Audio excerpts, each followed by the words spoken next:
Un día, a mediados de la década de 1920, un reportero de un periódico de Moscú llamado Solomon Sharshevsky entró en el laboratorio del psicólogo Alexander Luria. El jefe de Zerezhevsky en el periódico había notado que Zerezhevsky nunca necesitaba tomar notas, pero de alguna manera recordaba todo lo que se le decía, y le había sugerido que un experto le revisara la memoria. Luria comenzó a evaluar la memoria de Zerezhevsky. Empezó con pruebas sencillas, series cortas de palabras y números. Zerezhevsky las recordaba con facilidad, así que Luria fue aumentando gradualmente la longitud de las series. Pero por muy largas que fueran, Zerezhevsky podía recitarlas. Fascinado, Luria continuó estudiando la memoria de Zerezhevsky durante los siguientes 30 años. En un libro que resumía su investigación, La mente de un mnemonista, 1968, Luria informó que parecía que no había límite ni para la capacidad de la memoria de ese ni para la durabilidad de las huellas que retenía. Los experimentos indicaron que no tenía ninguna dificultad para reproducir cualquier serie larga de palabras, aunque éstas se le hubieran presentado originalmente una semana, un mes, un año o incluso muchos años antes. De hecho, algunos de estos experimentos diseñados para probar su retención se realizaron, sin previo aviso, 15 o 16 años después de la sesión en la que había recordado originalmente las palabras. Y sin embargo, invariablemente tuvieron éxito. Estas historias son fascinantes. La memoria es fundamental para nuestro pensamiento, y la noción de tener una memoria perfecta es seductora. Al mismo tiempo, muchas personas sienten ambivalencia sobre su propia memoria. A menudo he oído a la gente decir no tengo muy buena memoria, a veces con timidez, a veces con disculpa, a veces incluso con desafío. Dada la importancia central de la memoria en nuestro pensamiento, es natural preguntarse si las computadoras pueden usarse como herramientas para ayudar a mejorar nuestra memoria. Esta pregunta resulta ser muy generadora de buenas ideas, y perseguirla ha llevado a muchos de los documentos de visión más importantes en la historia de la computación. Un ejemplo temprano fue la propuesta de Vannevar Bush de 1945 para un extensor de memoria mecánico, el MEMEX. Bush escribió: Un MEMEX es un dispositivo en el que un individuo almacena todos sus libros, registros y comunicaciones, y que está mecanizado para que pueda ser consultado con una velocidad y flexibilidad extraordinarias. Es un suplemento íntimo y ampliado de su memoria. La visión del MEMEX inspiró a muchos pioneros de la computación posteriores, incluyendo las ideas de Douglas Engelbart sobre la ampliación de la inteligencia humana, las ideas de Ted Nelson sobre el hipertexto y, indirectamente, la concepción de la World Wide Web por Tim Berners-Lee. En su propuesta para la web, Berners-Lee describe la necesidad de que su empleador, la Organización de Física de Partículas CERN, desarrolle una memoria institucional colectiva.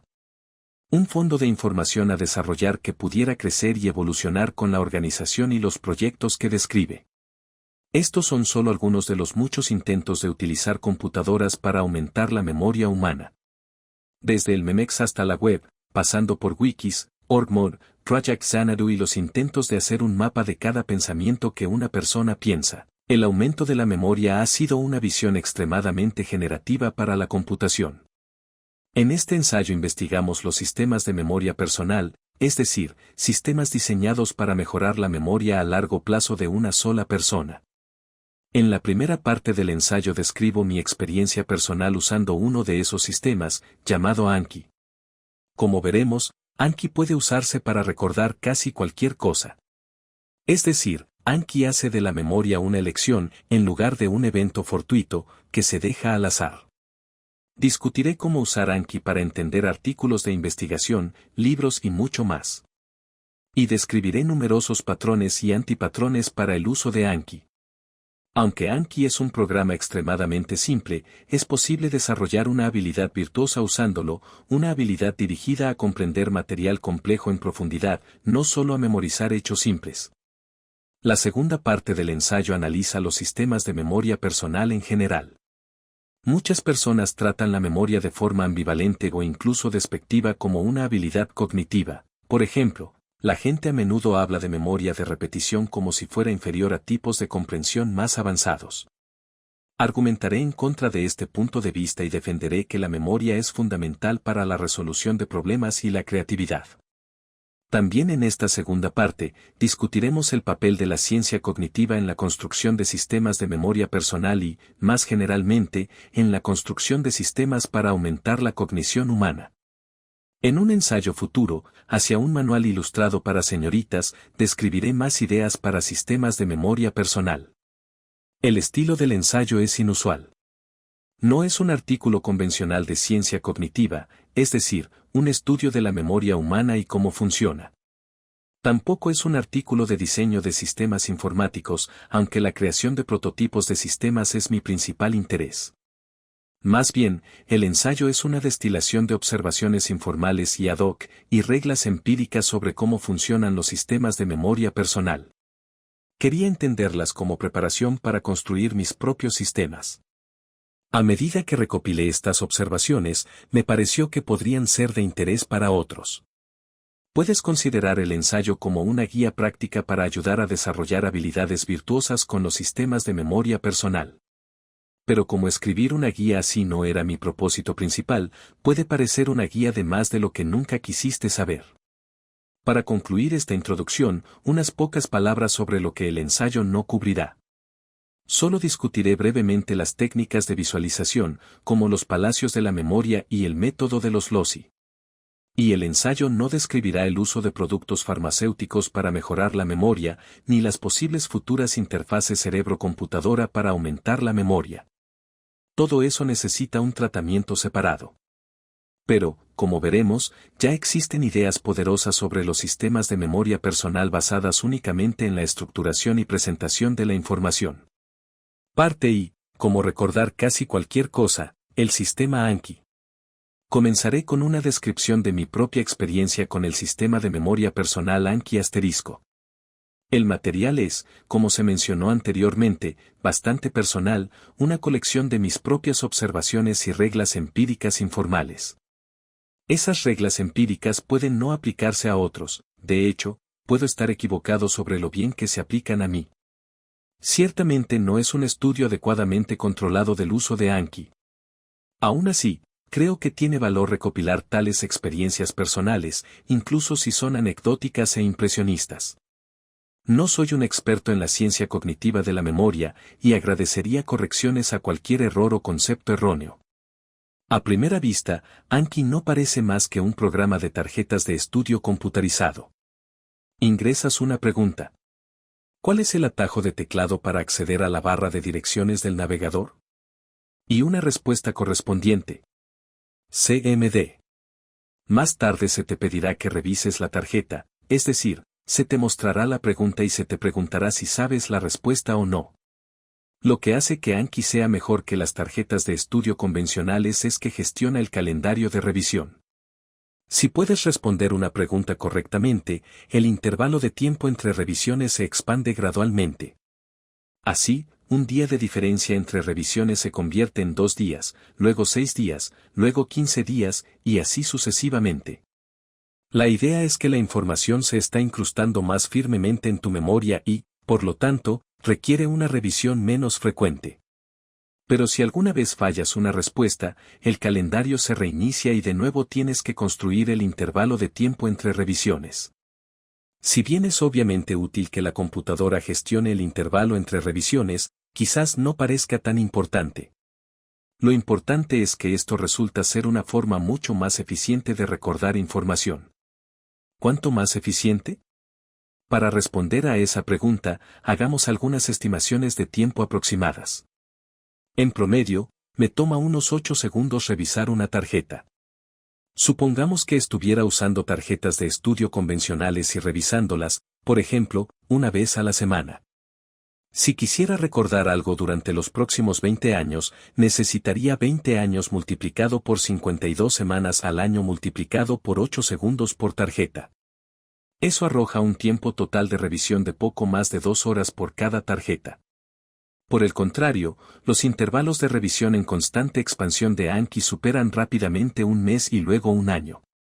De hecho, para mi conjunto personal de tarjetas de Anki, el intervalo promedio entre revisiones es actualmente de 1.2 años y sigue aumentando. En un apéndice a continuación, estimo que para una tarjeta promedio, solo necesitaré de 4 a 7 minutos de tiempo total de revisión durante los 20 años. Esas estimaciones permiten revisiones fallidas ocasionales, lo que reinicia el intervalo de tiempo. Esto representa un factor de más de 20 en ahorro con respecto a las más de 2 horas requeridas con las tarjetas de estudio convencionales. Por lo tanto, tengo dos reglas generales. Primero, si memorizar un hecho parece valer 10 minutos de mi tiempo en el futuro, entonces lo hago asterisco. Segundo, y por encima del primero, si un hecho parece llamativo, lo incluyo en Anki, independientemente de si parece valer 10 minutos de mi tiempo futuro o no. La razón de la excepción es que muchas de las cosas más importantes que sabemos son cosas que no estamos seguros de que vayan a ser importantes, pero que nuestras intuiciones nos dicen que sí lo son. Esto no significa que debamos memorizarlo todo. Pero vale la pena cultivar el gusto por lo que memorizar. El cambio más grande que Anki produce es que la memoria ya no es un evento fortuito, dejado al azar. Más bien, garantiza que recordaré algo, con un esfuerzo mínimo. Es decir, Anki hace de la memoria una elección. ¿Para qué se puede usar Anki? Utilizo Anki en todas las facetas de mi vida. Profesionalmente, lo uso para aprender de artículos y libros, para aprender de charlas y conferencias, para ayudar a recordar cosas interesantes aprendidas en conversaciones, y para recordar observaciones clave hechas durante mi trabajo diario.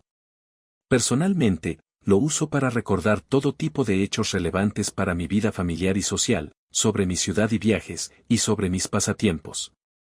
Más adelante en el ensayo describo algunos patrones útiles de uso de Anki y antipatrones a evitar. He usado Anki para crear un poco más de 10.000 tarjetas en aproximadamente 2 años y medio de uso regular. Esto incluye un descanso de 7 meses en el que hice muy pocas tarjetas nuevas. Cuando me mantengo al día con la revisión de mis tarjetas, me toma entre 15 y 20 minutos al día. Si rutinariamente supera los 20 minutos, generalmente significa que estoy agregando tarjetas demasiado rápido y necesito reducir la velocidad. Alternativamente, a veces significa que estoy atrasado en la revisión de mis tarjetas, lo cual discutiré más adelante.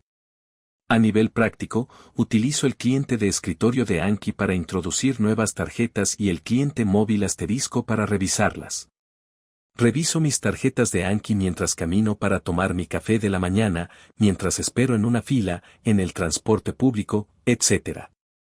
Siempre que mi mente esté razonablemente relajada para empezar, encuentro la experiencia de revisión meditativa.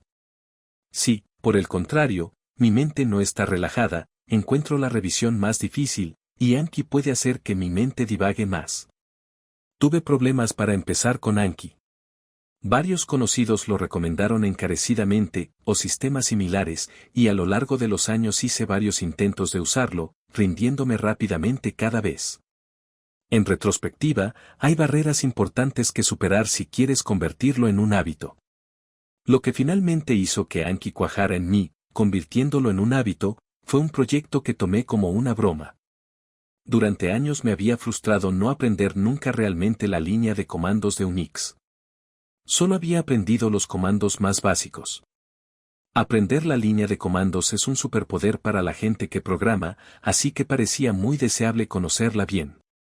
Así que, por diversión, me pregunté si sería posible usar Anki para memorizar esencialmente por completo un libro, corto, sobre la línea de comandos de Unix. Lo fue.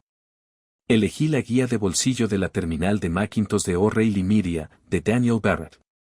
No quiero decir que memoricé literalmente todo el texto del libro asterisco. Pero sí memoricé gran parte del conocimiento conceptual del libro, así como los nombres, la sintaxis y las opciones de la mayoría de los comandos del libro. Las excepciones fueron cosas para las que no tenía un marco de referencia para imaginar su uso. Pero sí memoricé la mayoría de las cosas que podía imaginar usando. Al final cubrí quizás entre el 60 y el 70% del libro, saltándome o hojeando partes que no me parecían relevantes. Aún así, mi conocimiento de la línea de comandos aumentó enormemente. Elegir este objetivo, aunque ridículo, pero extremadamente útil, me dio mucha confianza en Anki. Fue emocionante, haciendo obvio que Anki facilitaría el aprendizaje de cosas que antes me habrían resultado bastante tediosas y difíciles de aprender. Esta confianza, a su vez, facilitó mucho la creación de un hábito de Anki. Al mismo tiempo, el proyecto también me ayudó a aprender la interfaz de Anki y me hizo experimentar con diferentes formas de plantear preguntas. Es decir, me ayudó a desarrollar las habilidades necesarias para usar Anki bien. Uso de Anki para leer a fondo un artículo de investigación en un campo desconocido. Encuentro que Anki es de gran ayuda al leer artículos de investigación, particularmente en campos fuera de mi experiencia. Como ejemplo de cómo esto puede funcionar, describiré mi experiencia al leer un artículo de 2016 que describe AlphaGo, el sistema informático de Google DeepMind que venció a algunos de los jugadores más fuertes del mundo en el juego Go. Después de la partida en la que AlphaGo venció a Lee Sedol, uno de los jugadores de Go humanos más fuertes de la historia, le sugerí a Quanda Magazine que escribiera un artículo sobre el sistema asterisco. AlphaGo era un tema candente en los medios en ese momento, y el enfoque más común en las historias era el de interés humano, viendo a AlphaGo como parte de una narrativa de larga data de humano contra máquina, con algunos detalles técnicos añadidos, principalmente como color. Quería adoptar un enfoque diferente. A lo largo de la década de 1990 y la primera década de los 2000, creía que la inteligencia artificial general de nivel humano o superior estaba muy lejos.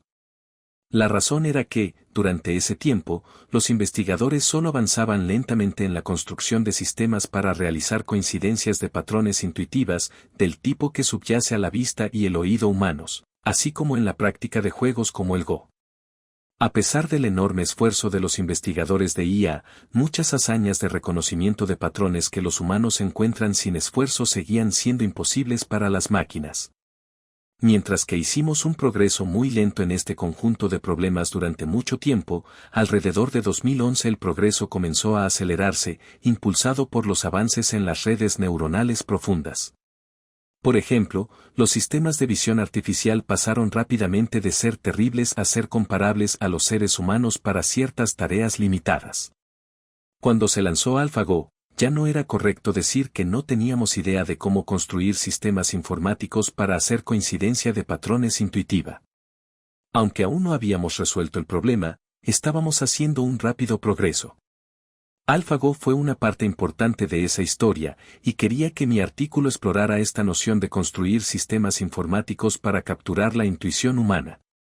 Aunque estaba emocionado, escribir un artículo así iba a ser difícil. Requeriría una comprensión más profunda de los detalles técnicos de AlphaGo que un artículo periodístico típico. Afortunadamente, sabía bastante sobre redes neuronales, había escrito un libro sobre ellas asterisco. Pero no sabía nada sobre el juego de Go, ni sobre muchas de las ideas utilizadas por AlphaGo, basadas en un campo conocido como aprendizaje por refuerzo. Iba a necesitar aprender este material desde cero, y para escribir un buen artículo, iba a necesitar entender realmente el material técnico subyacente. Así es como lo hice. Empecé con el propio artículo de AlphaGo. Empecé a leerlo rápidamente, casi ojeando. No buscaba una comprensión exhaustiva. Más bien, estaba haciendo dos cosas. Primero, intentaba simplemente identificar las ideas más importantes del artículo. ¿Cuáles eran los nombres de las técnicas clave que necesitaría aprender? Segundo, había una especie de proceso de aspirado, buscando hechos básicos que pudiera entender fácilmente y que obviamente me beneficiarían. Cosas como terminología básica, las reglas de Go, etc. Aquí hay algunos ejemplos del tipo de preguntas que ingresé en Anki en esta etapa. ¿Cuál es el tamaño de un tablero de Go? ¿Quién juega primero en Go? ¿De cuántas posiciones de juego humano aprendió AlphaGo? ¿De dónde obtuvo AlphaGo sus datos de entrenamiento? ¿Cuáles fueron los nombres de los dos tipos principales de redes neuronales que usó AlphaGo? Como puedes ver, todas estas son preguntas elementales. Son el tipo de cosas que se captan muy fácilmente durante una primera lectura del artículo, con digresiones ocasionales para buscar en Google y Wikipedia, y así sucesivamente. Además, si bien estos hechos eran fáciles de captar de forma aislada, también parecían útiles para construir una comprensión más profunda de otro material del artículo. Hice varias lecturas rápidas del artículo de esta manera, cada vez profundizando más y más. En esta etapa no intentaba obtener una comprensión completa de AlphaGo. Más bien, intentaba construir mi comprensión de fondo. En todo momento, si algo no era fácil de entender, no me preocupaba, simplemente seguía adelante. Pero a medida que hacía pases repetidos, el rango de cosas que eran fáciles de entender crecía y crecía. Me encontré agregando preguntas sobre los tipos de características utilizadas como entradas para las redes neuronales de AlphaGo, hechos básicos sobre la estructura de las redes, y así sucesivamente. Después de 5 o 6 pases de este tipo sobre el artículo, volví e intenté una lectura a fondo. Esta vez el propósito era comprender a AlphaGo en detalle. A estas alturas, ya entendía gran parte del contexto de fondo, y fue relativamente fácil hacer una lectura a fondo, ciertamente mucho más fácil que empezar el artículo en frío. No me malinterpreten, seguía siendo un desafío. Pero era mucho más fácil de lo que hubiera sido de otra manera. Después de hacer una lectura exhaustiva del artículo de AlphaGo, hice una segunda lectura exhaustiva, de forma similar. Aún más cosas encajaron. Para entonces, entendía el sistema AlphaGo razonablemente bien. Muchas de las preguntas que estaba poniendo en Anki eran de alto nivel, a veces al borde de direcciones de investigación originales.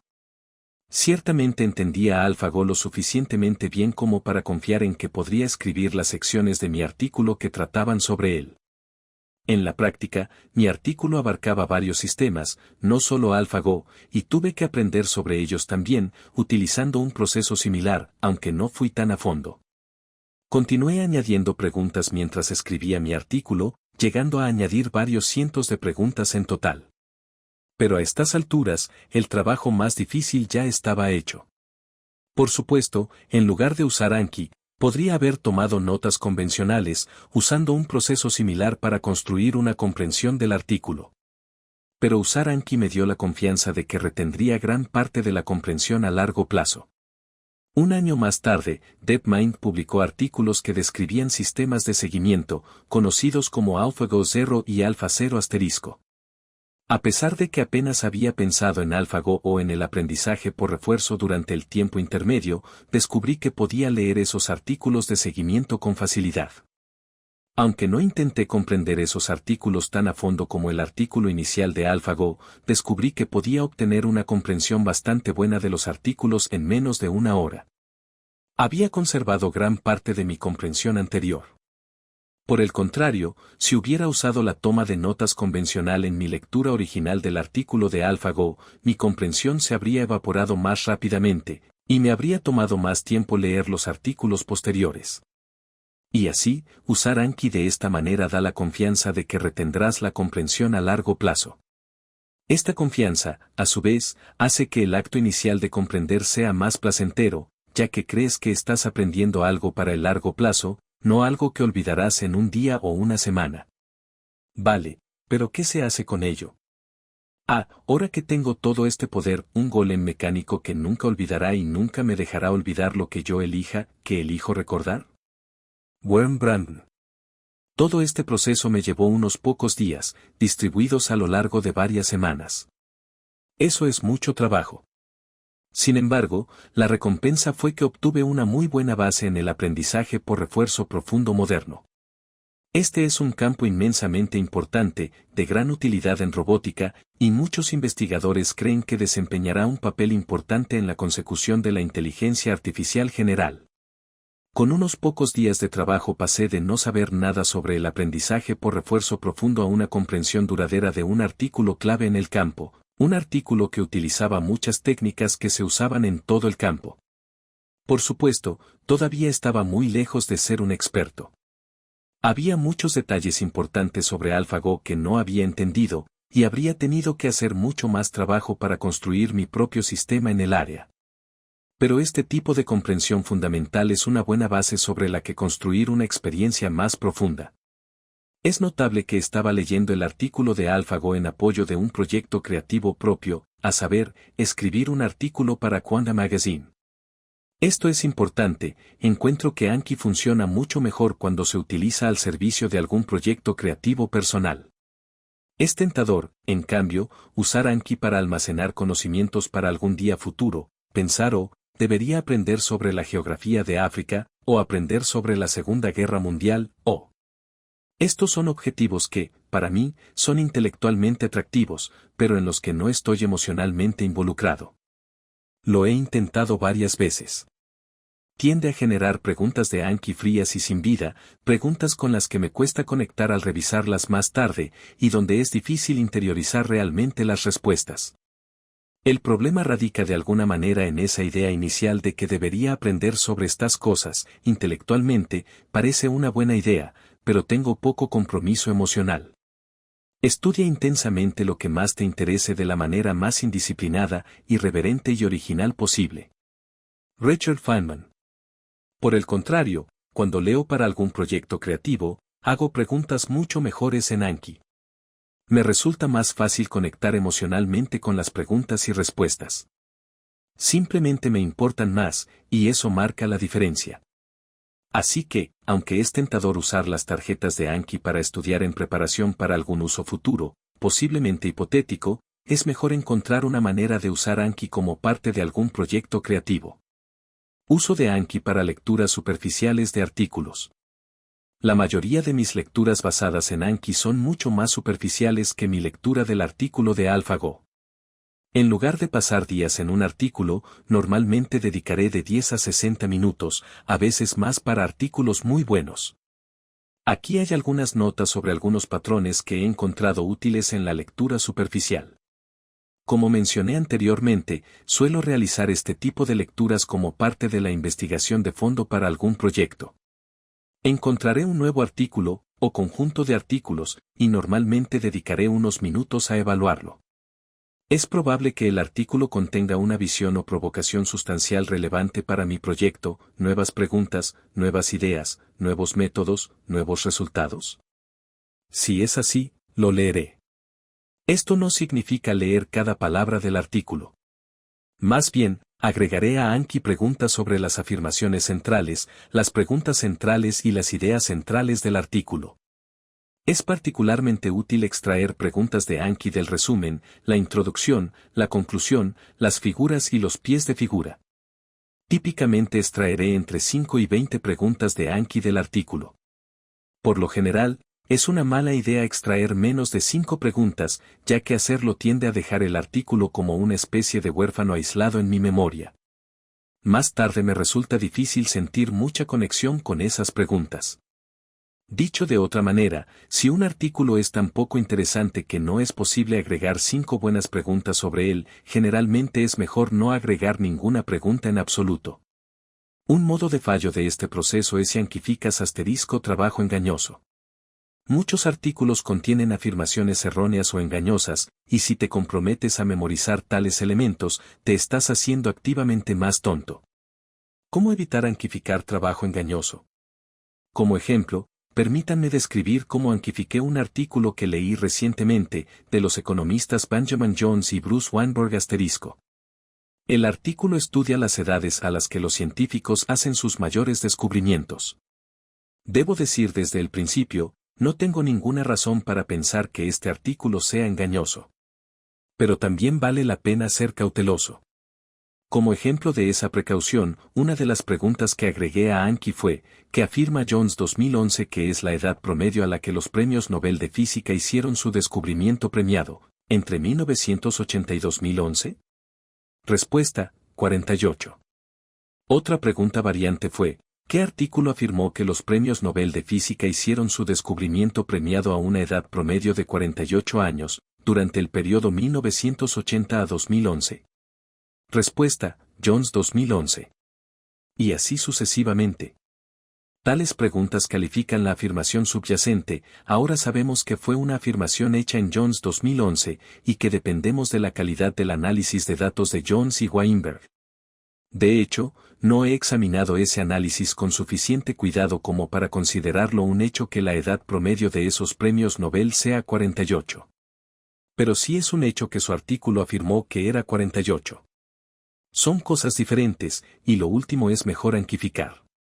Si me preocupa especialmente la calidad del análisis, puedo añadir una o más preguntas sobre lo que dificulta ese trabajo, por ejemplo, ¿cuál es un desafío para determinar la edad de los premios Nobel en el momento de su descubrimiento, según se discute en Jones 2011?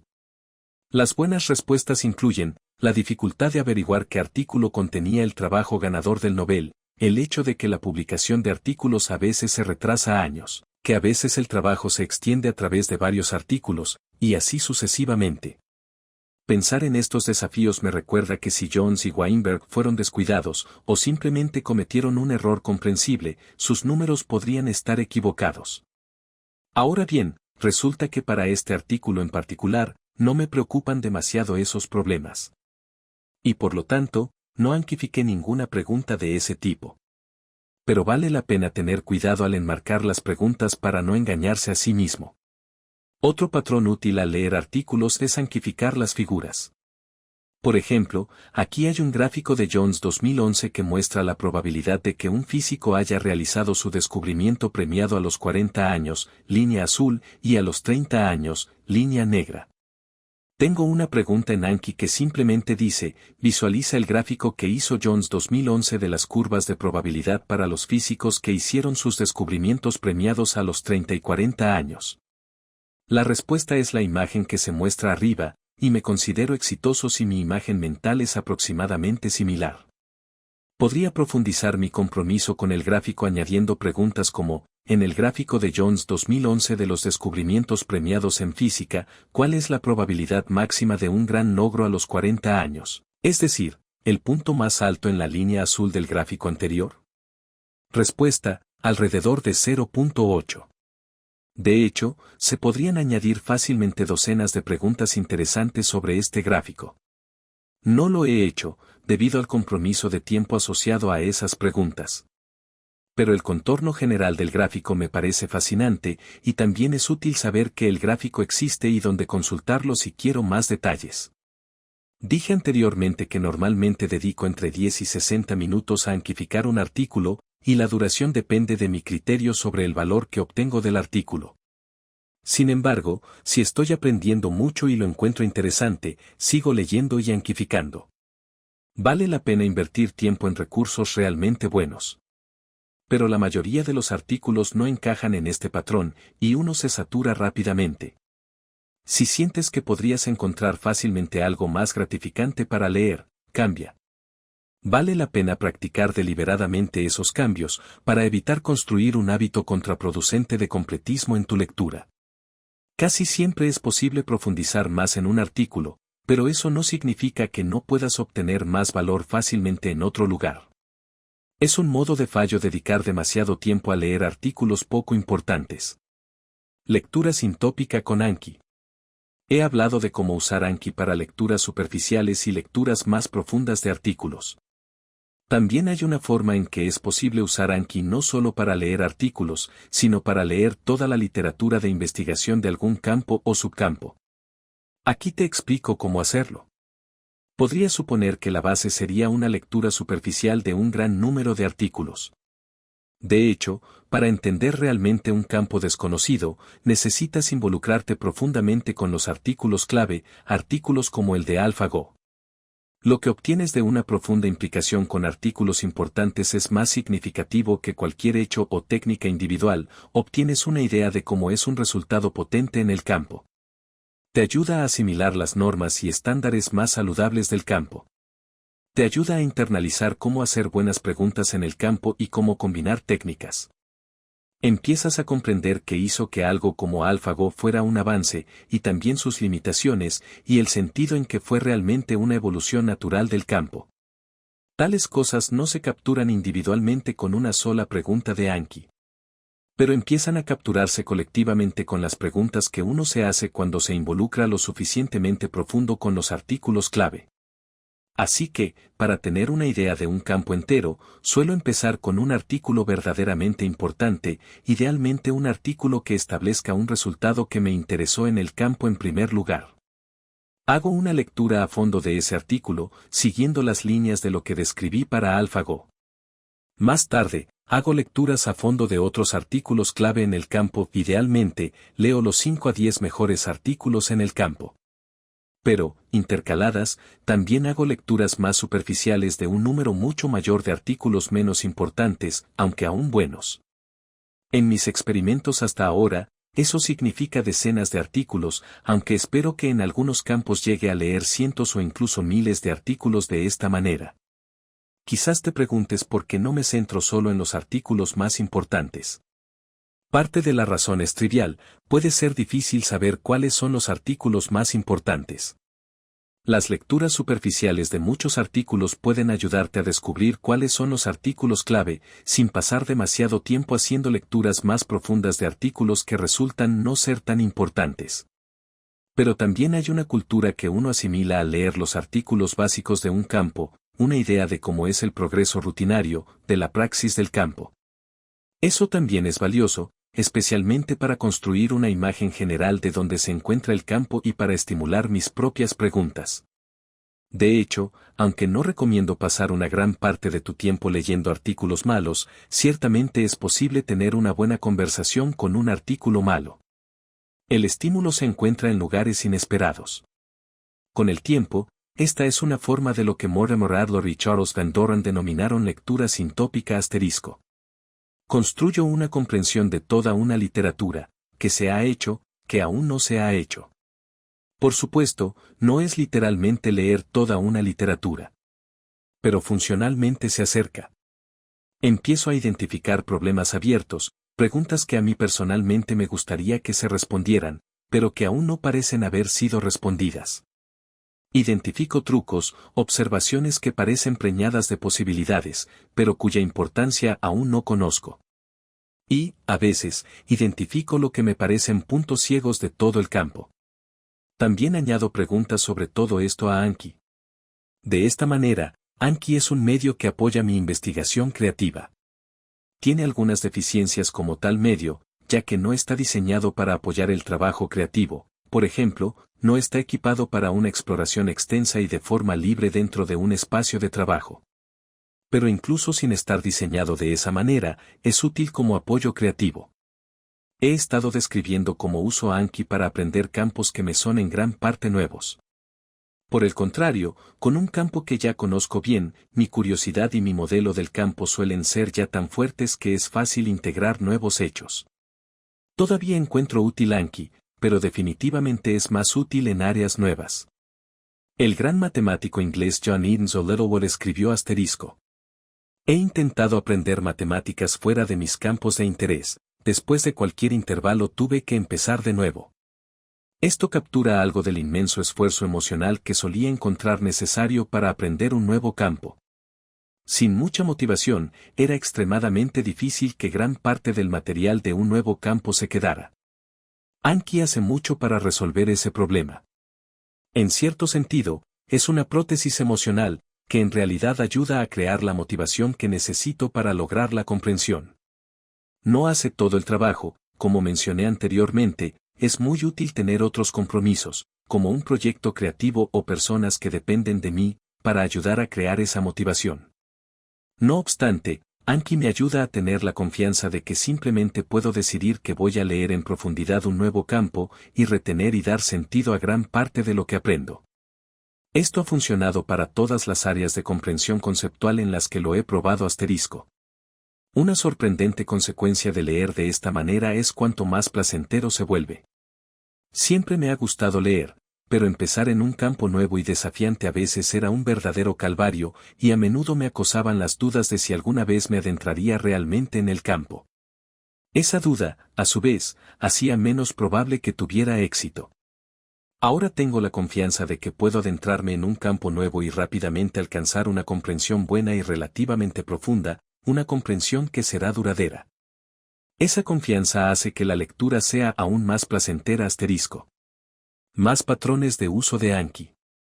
Después de haber analizado el uso de Anki para leer artículos técnicos, volvamos a los patrones generales de uso asterisco. Hay mucha información en esta sección, y en una primera lectura quizás quieras hojearla y concentrarte en los puntos que más te llamen la atención. Haz que la mayoría de las preguntas y respuestas de Anki sean lo más atómicas posible, es decir, tanto la pregunta como la respuesta expresan solo una idea. Como ejemplo, cuando estaba aprendiendo la línea de comandos de Unix, ingresé la pregunta, ¿cómo crear un enlace simbólico de linname a filename? La respuesta era, LN-S faunem linkname. Desafortunadamente, rutinariamente me equivocaba en esta pregunta.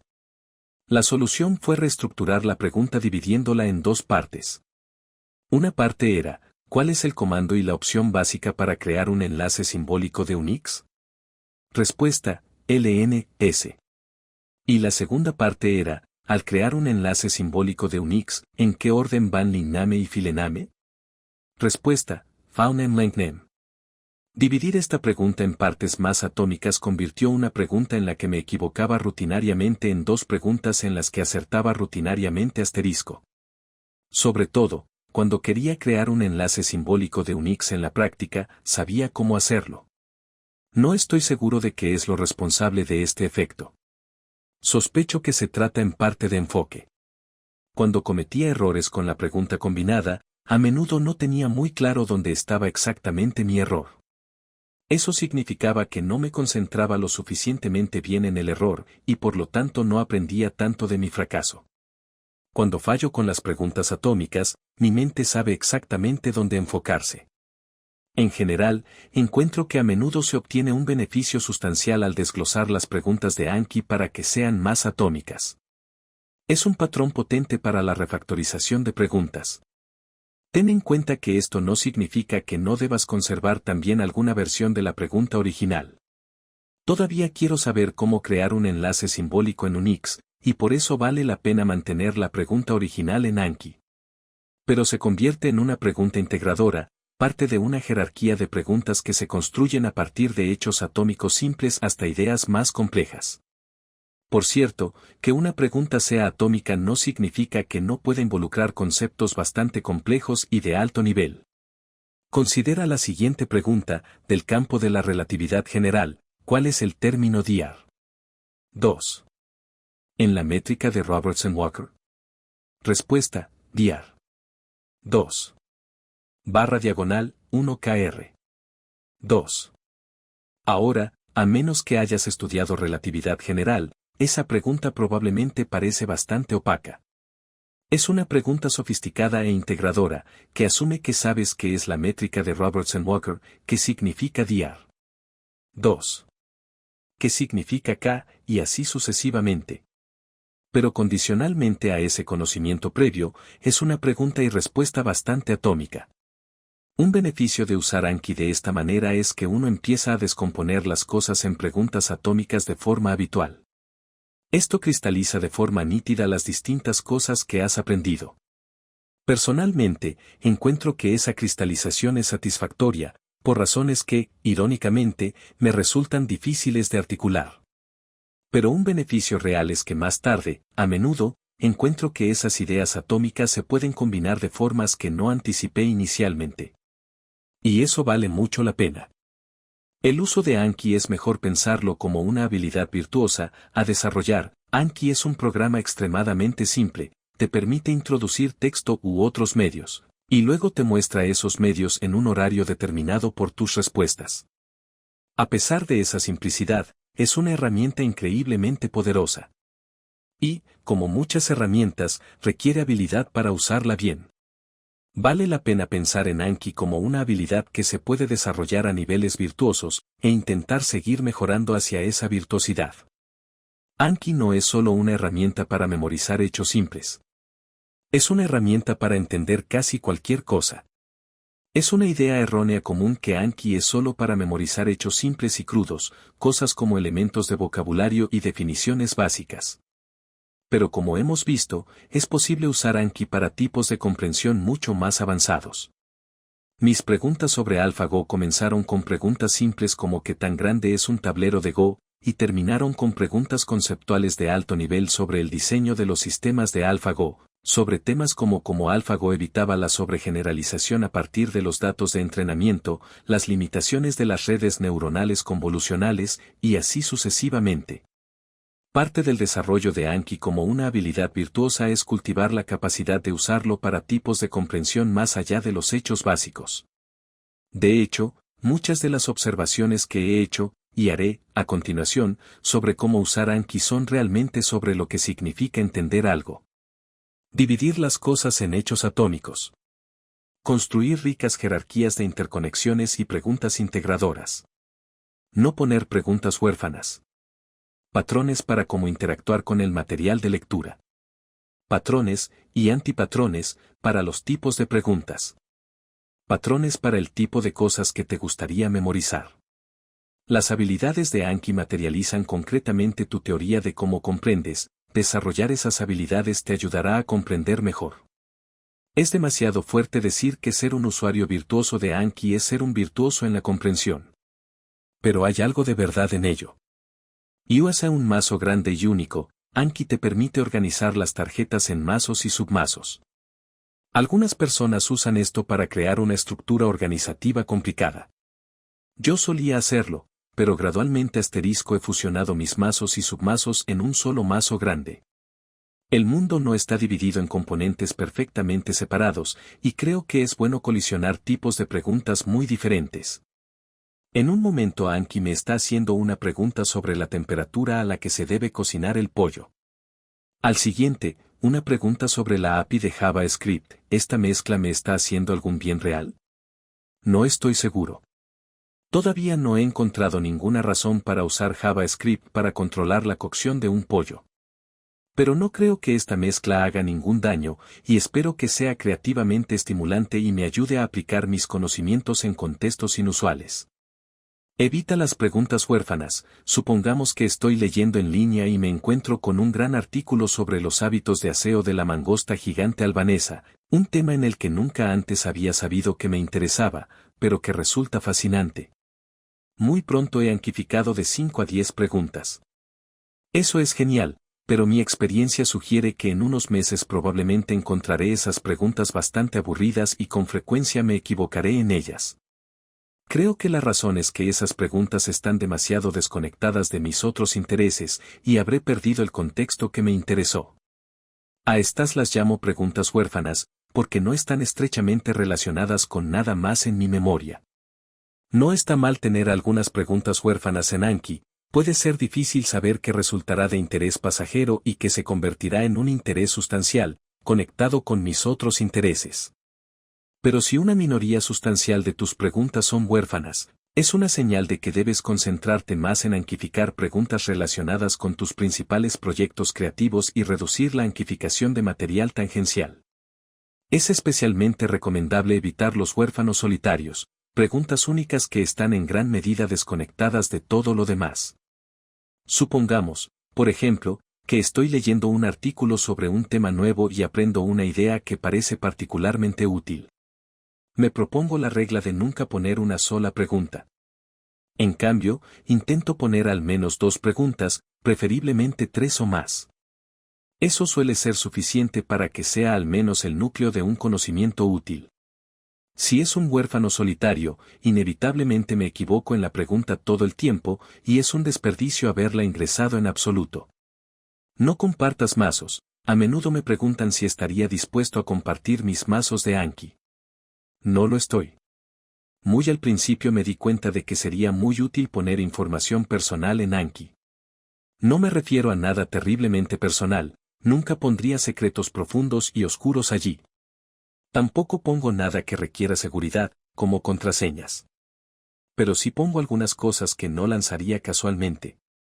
Como ejemplo, tengo una lista, muy corta, de colegas superficialmente encantadores e impresionantes con los que nunca trabajaría, porque consistentemente los he visto tratar mal a otras personas.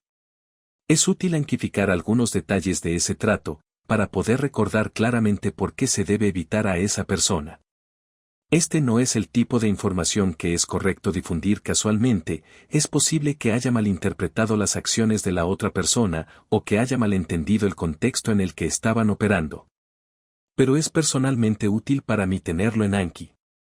Construye tus propios mazos. El sitio de Anki tiene muchos mazos compartidos, pero yo les he encontrado muy poca utilidad. La razón más importante es que hacer tarjetas de Anki es un acto de comprensión en sí mismo. Es decir, averiguar qué buenas preguntas hacer y qué buenas respuestas dar es parte de lo que significa entender bien un nuevo tema. Usar las tarjetas de otra persona es renunciar a gran parte de esa comprensión. De hecho, creo que el acto de construir las tarjetas realmente ayuda a la memoria. Los investigadores de la memoria han descubierto repetidamente que cuanto más elaboradamente codifiques un recuerdo, más fuerte será el recuerdo. Por codificación elaborada, se refieren esencialmente a la riqueza de las asociaciones que formas. Por ejemplo, es posible intentar recordar como un hecho aislado que 1962 fue el año en que se puso en órbita el primer satélite de telecomunicaciones, Telstar. Pero una mejor manera de recordarlo es relacionar ese hecho con otros. De forma relativamente prosaica, se podría observar que Telstar se lanzó solo 5 años después del primer satélite soviético, el Sputnik. No tardó mucho en utilizarse el espacio para las telecomunicaciones. Menos prosaicamente, una elaboración más rica, personalmente me parece fascinante que Telstar se pusiera en órbita un año antes de la introducción de la CI. Posiblemente el primer estándar digital moderno para la comunicación de texto. La humanidad tenía un satélite de telecomunicaciones antes de tener un estándar digital para la comunicación de texto. Encontrar ese tipo de conexión es un ejemplo de una codificación elaborada. El acto de construir una tarjeta Anki es en sí mismo casi siempre una forma de codificación elaborada. Te obliga a pensar en formas alternativas de la pregunta, a considerar las mejores respuestas posibles, y así sucesivamente. Creo que esto es cierto incluso para las tarjetas más elementales. Y ciertamente se vuelve cierto si construyes tarjetas más complejas, tarjetas que relacionan el hecho básico a recordar con otras ideas, como el vínculo Tauss-Tarasky, construyendo gradualmente una red de ideas ricamente interrelacionadas. Dicho esto, existen prácticas valiosas de compartir mazos.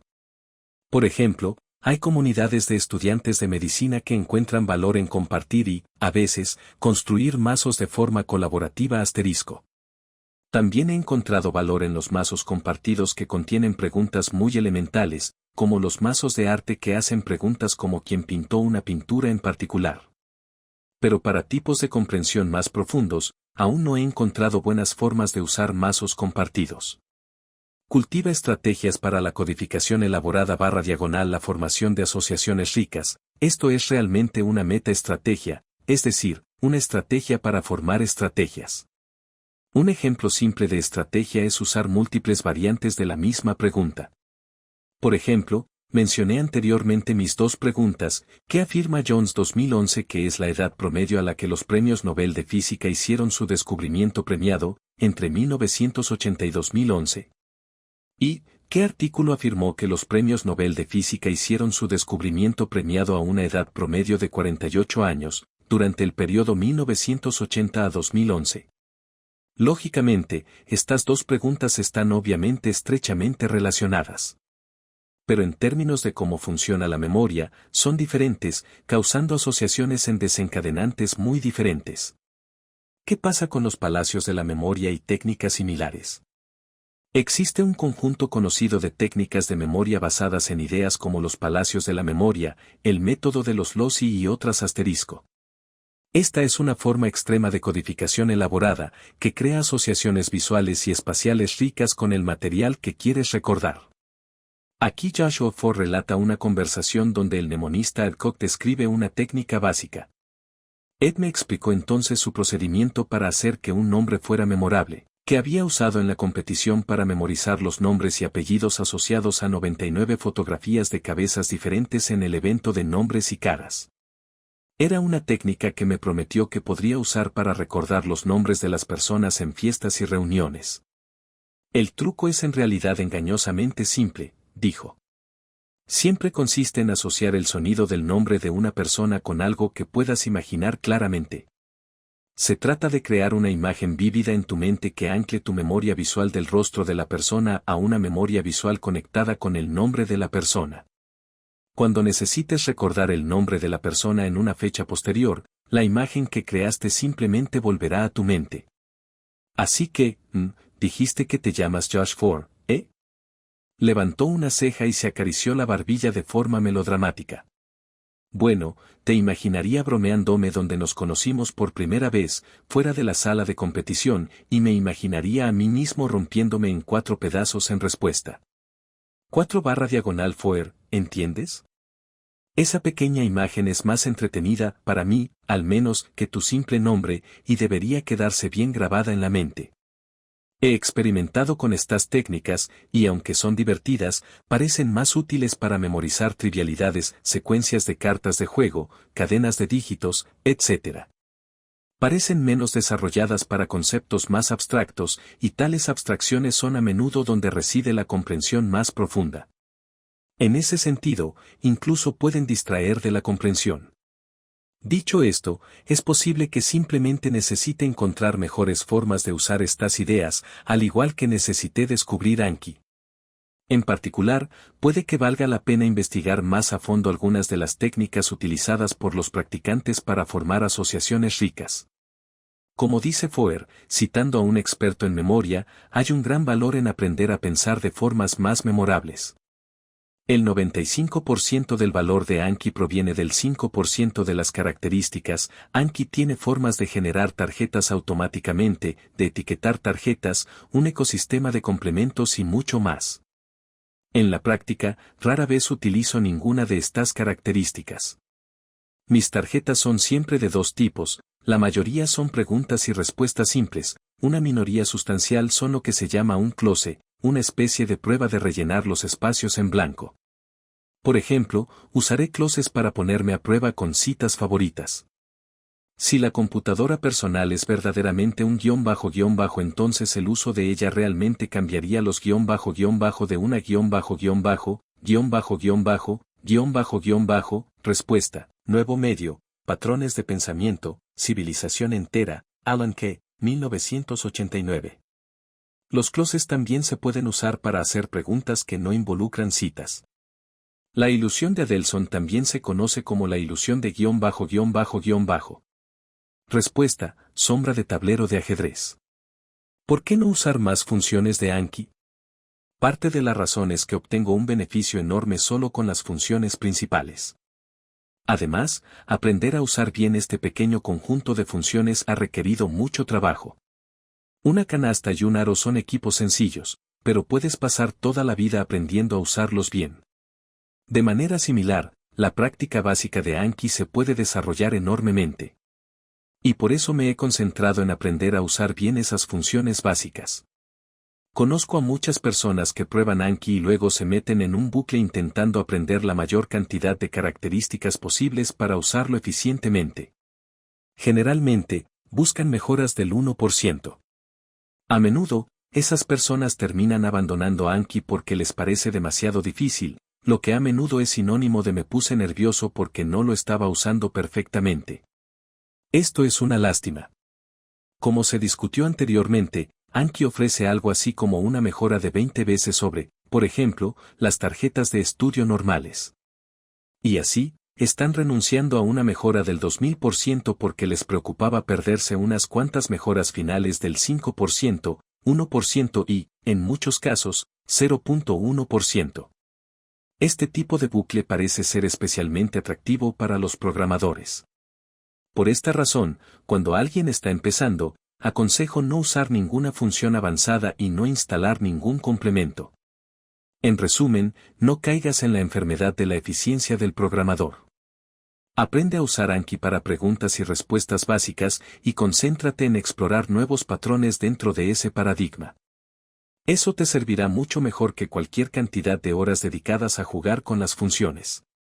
Luego, si desarrollas un hábito regular de uso de Anki de alta calidad, podrás experimentar con funciones más avanzadas. Los desafíos de usar Anki para almacenar datos sobre amigos y familiares. He experimentado con el uso de Anki para almacenar preguntas no sensibles sobre amigos y familiares.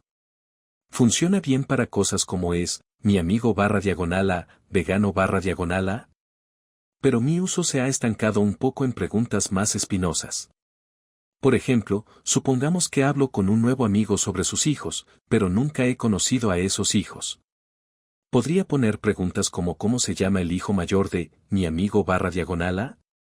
O, si hubiéramos charlado sobre música, podría poner ¿qué músico le gusta a mi amigo barra diagonal a? Este tipo de experimento tiene buenas intenciones. Pero plantear tales preguntas a menudo me deja sintiéndome incómodo. Parece demasiado como fingir interés en mis amigos. Existe una norma social bastante fuerte de que si recuerdas el gusto musical de tus amigos o los nombres de sus hijos, es porque te interesa a ese amigo. Usar una ayuda para la memoria se siente de alguna manera poco genuino, al menos para mí. He hablado con varios amigos sobre esto. La mayoría me ha dicho lo mismo, aprecian que me tome tantas molestias en primer lugar, y les parece encantador que me preocupe tanto si era poco genuino. Así que quizás sea un error preocuparse. No obstante, sigo teniendo problemas con ello. He adoptado Anki para cosas menos personales, como las preferencias alimentarias de la gente. Y quizás con el tiempo lo usaré para almacenar hechos más personales. Pero por ahora, me lo estoy tomando con calma. Memoria procesal versus declarativa, hay una gran diferencia entre recordar un hecho y dominar un proceso.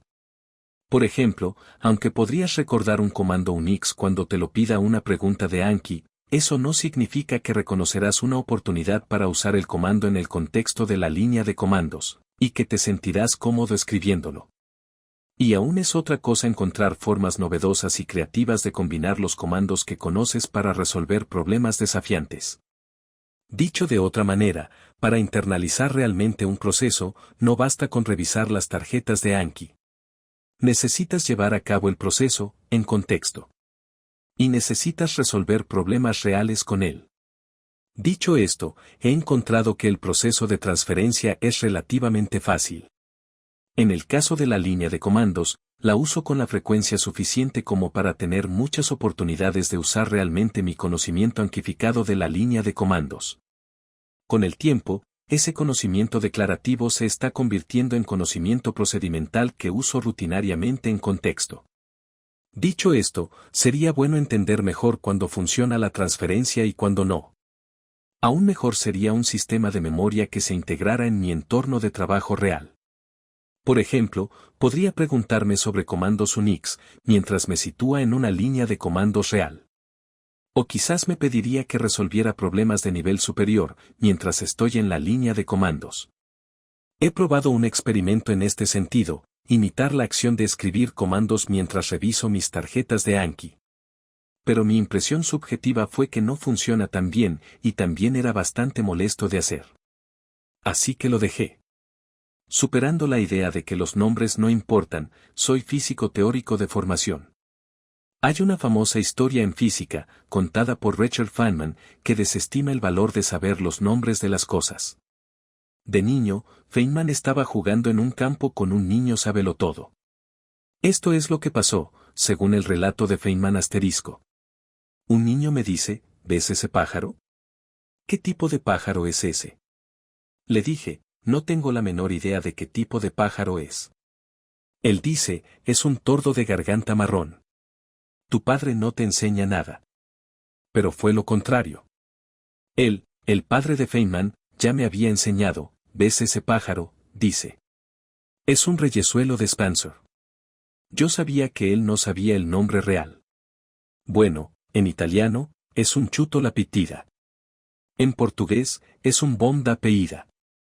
Puedes saber el nombre de ese pájaro en todos los idiomas del mundo, pero cuando termines, no sabrás absolutamente nada sobre el pájaro. Solo sabrás sobre los humanos en diferentes lugares, y cómo llaman al pájaro. Así que miremos al pájaro y veamos qué está haciendo, eso es lo que cuenta. Aprendí muy pronto la diferencia entre saber el nombre de algo y saber algo.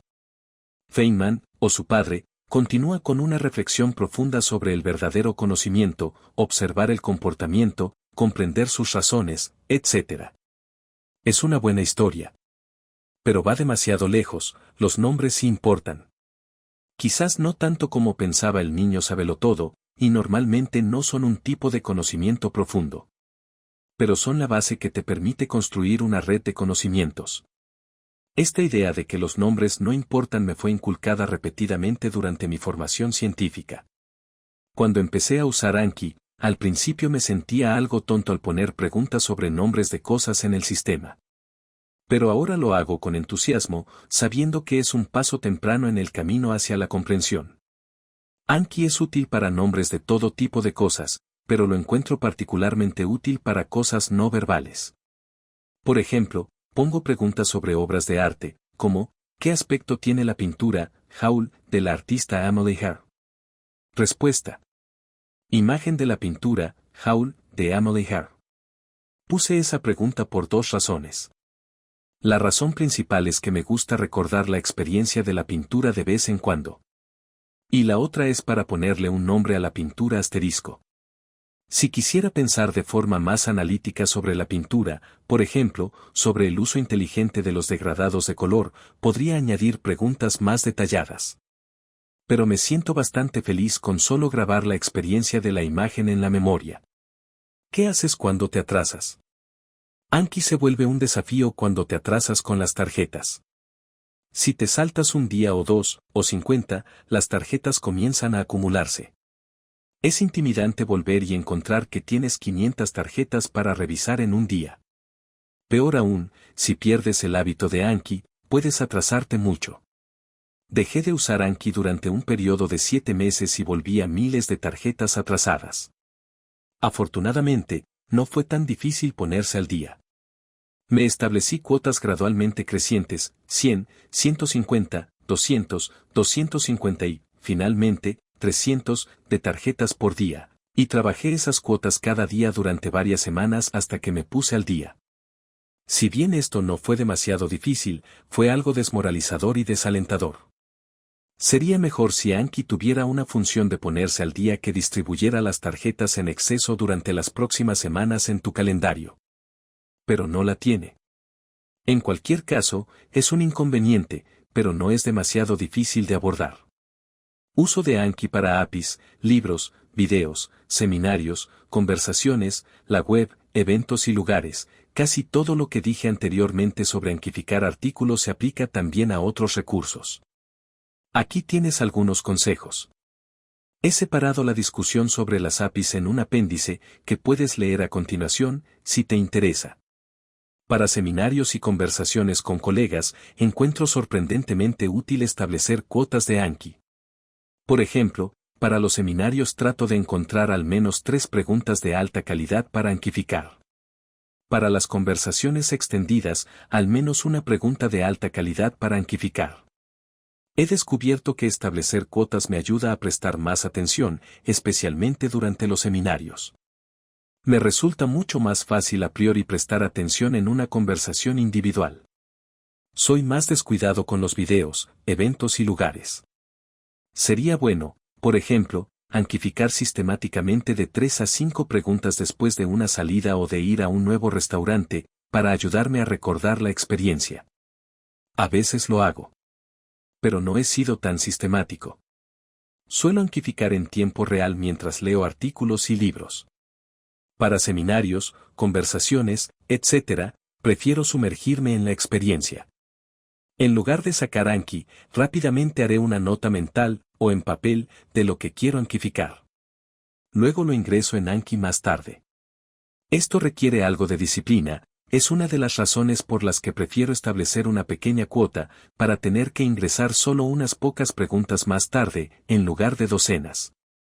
Una precaución con los libros: leer un libro entero es un gran compromiso, y añadir preguntas de Anki regularmente puede ralentizarte mucho. Vale la pena tener esto en cuenta al decidir cuánto anquificar. A veces un libro está tan denso de material excelente que vale la pena tomarse el tiempo para añadir muchas preguntas. Pero anquificar sin pensar todo lo que se ve es un mal hábito, en el que ocasionalmente he caído. Lo que anquificas no es una elección trivial. Anquifica cosas que sirvan a tus metas a largo plazo.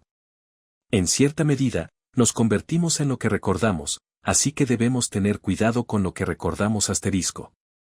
Esto siempre es cierto, pero Anki lo hace especialmente cierto. Dicho todo esto, un patrón divertido es volver a mis viejas notas pre-Anki sobre libros y anquificarlas. Esto a menudo se puede hacer rápidamente y me da un mayor rendimiento de mi tiempo invertido en libros que ahora están mayormente olvidados *. Algo que aún no he descubierto es cómo integrar Anki con la toma de notas para mis proyectos creativos. No puedo reemplazar la toma de notas con Anki, es demasiado lento y, para muchas cosas, un mal uso de mi memoria a largo plazo. Por otro lado, hay muchos beneficios al usar Anki para elementos importantes, el acceso fluido a la memoria es la base de gran parte del pensamiento creativo. La velocidad del pensamiento asociativo es, creo, importante en el trabajo creativo. John Littlewood. En la práctica, me encuentro instintiva y asistemáticamente haciendo algunas cosas como notas, otras como preguntas de Anki, y otras como ambas. En general, funciona bien, pero mi sensación es que podría ser mucho mejor si aplicara un pensamiento y una experimentación más sistemáticos. Parte del problema es que no tengo un sistema muy bueno para tomar notas, y punto. Si trabajara más en eso, sospecho que todo mejoraría mucho. Aún así, funciona bien. Evita el patrón de /no, un mal hábito en el que a veces caigo es tener muchas preguntas de Anki con respuestas de /no. Por ejemplo, aquí hay una pregunta no muy buena que añadí cuando estaba aprendiendo sobre modelos gráficos en el aprendizaje automático. ¿Es intratable calcular la función de partición para la mayoría de los modelos gráficos? La respuesta es sí. Eso está bien, hasta donde llega. Pero ayudaría a mi comprensión si elaborara las ideas de la pregunta. ¿Puedo añadir una pregunta sobre para qué modelos gráficos la función de partición es tratable? ¿Puedo dar un ejemplo de un modelo gráfico para el cual el cálculo de la función de partición es intratable? ¿Qué significa de todos modos que calcular la función de partición sea intratable? Las preguntas de /no deberían, al menos, ser consideradas como buenas candidatas para la refactorización de preguntas *. ¿No son suficientes las ayudas de memoria externas? Una crítica común a sistemas como Anki es que los dispositivos de memoria externos, sistemas como Google, Wikis y cuadernos, deberían ser realmente suficientes. Bien utilizados, tales sistemas son, por supuesto, extremadamente útiles como complemento de Anki. Pero para el trabajo creativo y la resolución de problemas, hay algo especial en tener una comprensión internalizada. Permite la velocidad en el pensamiento asociativo, la capacidad de probar rápidamente muchas combinaciones de ideas y de intuir patrones, de maneras que no son posibles si necesitas buscar información laboriosamente. La fluidez importa en el pensamiento. Alan Kay y Edel Goldberg han propuesto el experimento mental de una flauta en la que hay un segundo de retraso entre soplar una nota y escucharla. Como ellos observan, esto es absurdo. De manera similar, ciertos tipos de pensamiento son mucho más fáciles de tener cuando todos los tipos de comprensión relevantes se tienen en mente. Y para eso, Anki es invaluable. Si los sistemas de memoria personal son tan buenos, ¿por qué no se usan más ampliamente? Esta pregunta es análoga al viejo chiste de dos economistas que van caminando cuando uno de ellos ve un billete de 20 pesos. Dicen, mira. Hay 20 pesos en el suelo. El otro responde, imposible. Si realmente estuviera ahí, alguien ya lo habría recogido. La analogía es solo parcial. De hecho, Anki parece un suministro continuo de billetes de 20 pesos tirados en el suelo. Y es razonable preguntar por qué no se usa más ampliamente. Uno de los artículos más citados en la literatura de investigación relevante * es una discusión sobre por qué estas ideas no se utilizan más ampliamente en la educación. Aunque fue escrito en 1988, muchas de las observaciones del artículo siguen siendo válidas hoy en día. Mi sospecha personal es que hay tres factores principales. En la investigación experimental sobre la memoria, la gente subestima consistentemente las ganancias que provienen de distribuir su estudio de una manera similar a Anki.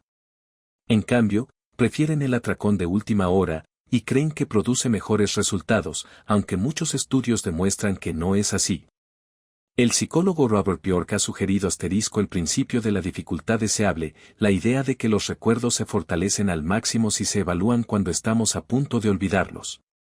Esto sugiere que un sistema de memoria eficiente será intrínsecamente algo difícil de usar. Los seres humanos tienen una relación compleja con las actividades difíciles y a menudo les disgusta realizarlas, a menos que estén fuertemente motivados, en cuyo caso pueden volverse placenteras.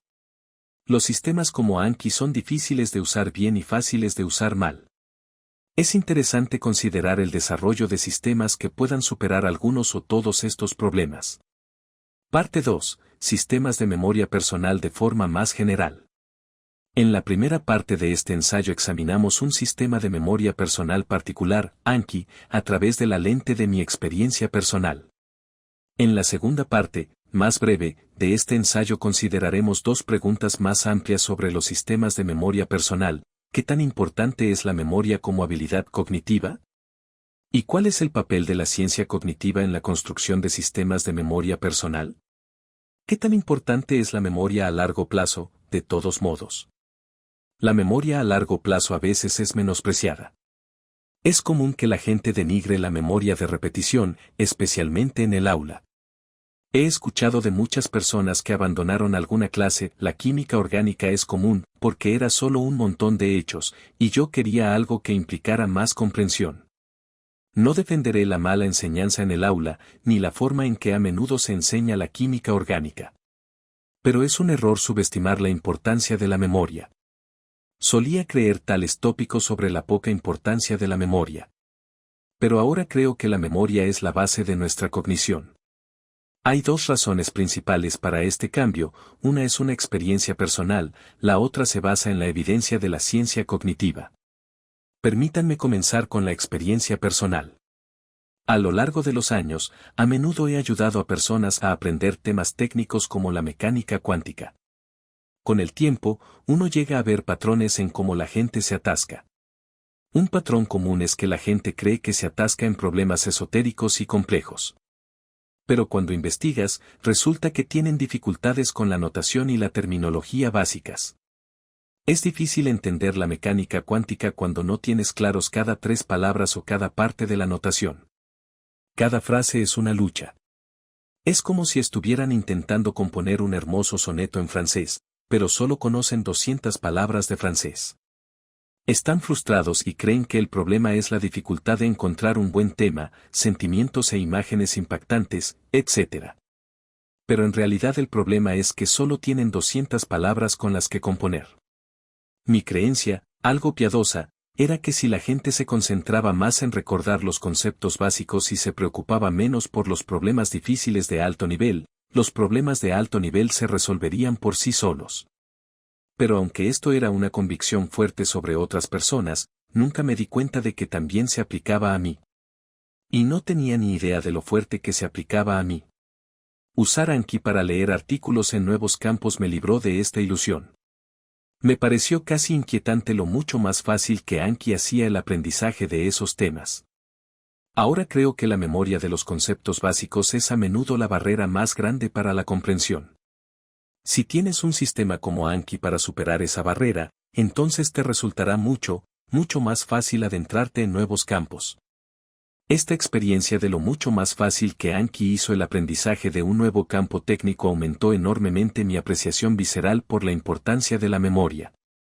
También hay muchos resultados de la ciencia cognitiva sobre el papel clave que desempeña la memoria en la cognición.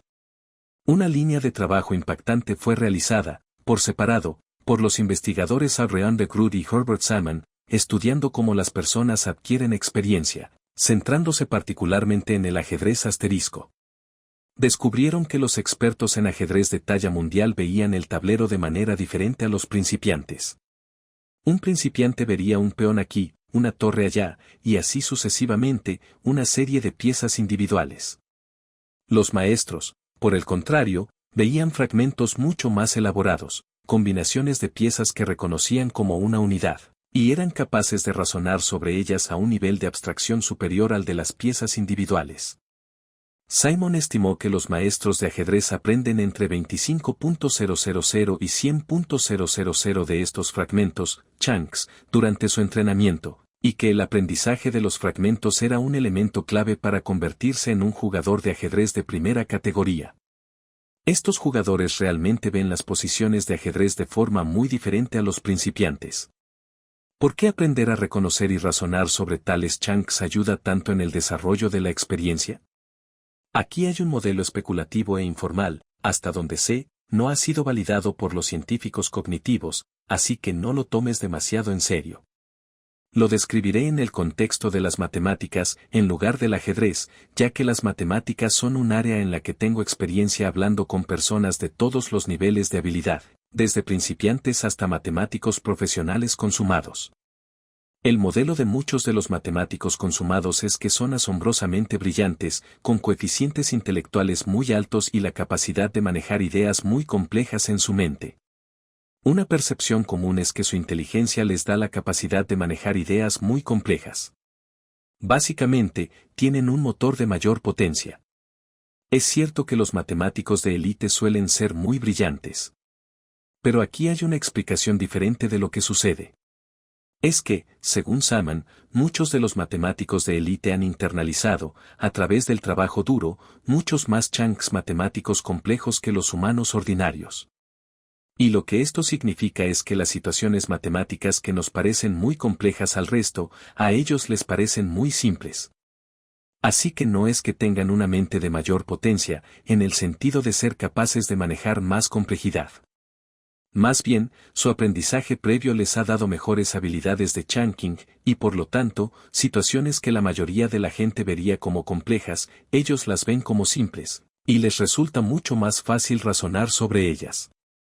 Ahora bien, el concepto de chunks utilizado por Saman en su estudio de los jugadores de ajedrez en realidad provino de un famoso artículo de 1956 de George Miller, el número mágico 7, más o menos 2. Miller argumentó que la capacidad de la memoria de trabajo es aproximadamente de 7 chunks. De hecho, resulta que hay variación en ese número de persona a persona y una correlación sustancial entre la capacidad de la memoria de trabajo de un individuo y su habilidad intelectual general, CI. Típicamente, cuanto mejor es tu memoria de trabajo, mayor es tu CI, y viceversa. Lo que Miller quiso decir exactamente con chunks lo dejó algo vago, escribiendo. El contraste de los términos bit y chunk también sirve para resaltar el hecho de que no somos muy precisos sobre lo que constituye un chunk de información. Por ejemplo, el tramo de memoria de 5 palabras que obtuvo Hayes, podría haberse llamado con la misma propiedad un tramo de memoria de 15 fonemas, ya que cada palabra contenía aproximadamente 3 fonemas. Intuitivamente, está claro que los sujetos recordaban 5 palabras, no 15 fonemas, pero la distinción lógica no es inmediatamente aparente. Aquí estamos tratando con un proceso de organización o agrupación de la entrada en unidades o chunks familiares, y una gran cantidad de aprendizaje ha intervenido en la formación de estas unidades familiares. Dicho de otra manera, en el relato de Miller, el chunk era efectivamente la unidad básica de la memoria de trabajo. Y así, Saman y sus colaboradores estaban estudiando las unidades básicas utilizadas en la memoria de trabajo de los jugadores de ajedrez. Si esos chunks eran más complejos, eso significaba que la memoria de trabajo de un jugador tenía una capacidad efectiva mayor. En particular, alguien con un CI más bajo pero capaz de recurrir a chunks más complejos sería capaz de razonar sobre situaciones más complejas que alguien con un CI más alto pero chunks internalizados menos complejos. En otras palabras, tener más chunks memorizados en un dominio es algo así como un impulso efectivo al CI de una persona en ese dominio. De acuerdo, ese es un modelo informal especulativo. Independientemente de si es correcto, parece que internalizar chunks de alto nivel es una parte crucial de la adquisición de experiencia. Sin embargo, eso no implica necesariamente que el uso de sistemas como Anki acelere la adquisición de tales chunks. Es simplemente un argumento de que la memoria a largo plazo juega un papel crucial en la adquisición de algunos tipos de experiencia. Aún así, parece plausible que el uso regular de sistemas como Anki pueda acelerar la adquisición de los chunks de alto nivel utilizados por los expertos asterisco. Y que esos chunks sean entonces el corazón de la cognición efectiva, incluyendo nuestra capacidad de comprender, resolver problemas y crear. Práctica distribuida. ¿Por qué funciona Anki? En esta sección analizamos brevemente una de las ideas clave subyacentes de la ciencia cognitiva, conocida como práctica distribuida. Supón que te presentan a alguien en una fiesta y te dicen su nombre. Si prestas atención y su nombre no es demasiado inusual, casi con seguridad recordarás su nombre 20 segundos después. Pero es más probable que hayas olvidado su nombre en una hora, y más aún en un mes. Es decir, los recuerdos se desvanecen. Esto no es ninguna novedad. Pero el gran psicólogo alemán Hermann Ebbinghaus tuvo la buena idea de estudiar la decadencia de la memoria de forma sistemática y cuantitativa **. En particular, le interesaba la rapidez con la que se desvanecen los recuerdos y que causa esa decadencia. Para estudiarlo, Ebbinghaus memorizó cadenas de sílabas sin sentido, cosas como fim y pes, y luego se puso a prueba, registrando lo bien que retenía esas sílabas después de diferentes intervalos de tiempo. Ebbinghaus descubrió que la probabilidad de recordar correctamente un elemento disminuía, aproximadamente, exponencialmente con el tiempo. Hoy en día, esto se llama la curva del olvido de Ebbinghaus. Aquí se insertaría una representación visual de la curva del olvido de Ebbinghaus. ¿Qué determina la inclinación de la curva, es decir, con qué rapidez decaen los recuerdos? De hecho, la inclinación depende de muchas cosas. Por ejemplo, puede ser más pronunciada para conceptos más complejos o menos familiares. Puede resultarte más fácil recordar un nombre que suene similar a nombres que has escuchado antes, por ejemplo, Richard Hamilton en lugar de Suzuki Harunobu. Así que tendrían una curva menos pronunciada. De manera similar, puede resultarte más fácil recordar algo visual que verbal. O algo verbal en lugar de una habilidad motora. Y si usas formas más elaboradas de recordar mnemotécnicos, por ejemplo, o simplemente te preocupas por conectar una idea con otras cosas que ya conoces, puedes ser capaz de aplanar la curva **. Supongamos que te presentan a una persona en una fiesta, y luego no piensas en su nombre durante 20 minutos. Pero luego necesitas presentarlos a otra persona, y por lo tanto necesitas recordarlo. Inmediatamente después de eso, tu probabilidad de recordarlo volverá a ser muy alta. La investigación de Ebbinghaus sugirió que la probabilidad decaerá exponencialmente después de la nueva prueba, pero la tasa de decaimiento será más lenta de lo que fue inicialmente. De hecho, las pruebas posteriores ralentizarán el decaimiento aún más, una curva de decaimiento que se aplanará gradualmente a medida que la memoria se consolide a través de múltiples eventos de recuperación. Aquí se insertaría una representación visual de la curva del olvido de Ebbinghaus con repruebas que aplanan la curva. Este aumento gradual en el tiempo de decaimiento es la base del diseño de Anki y sistemas de memoria similares. Es la razón por la que Anki expande gradualmente los periodos de tiempo entre las pruebas. Estos fenómenos forman parte de un conjunto más amplio de ideas que han sido ampliamente estudiadas por los científicos.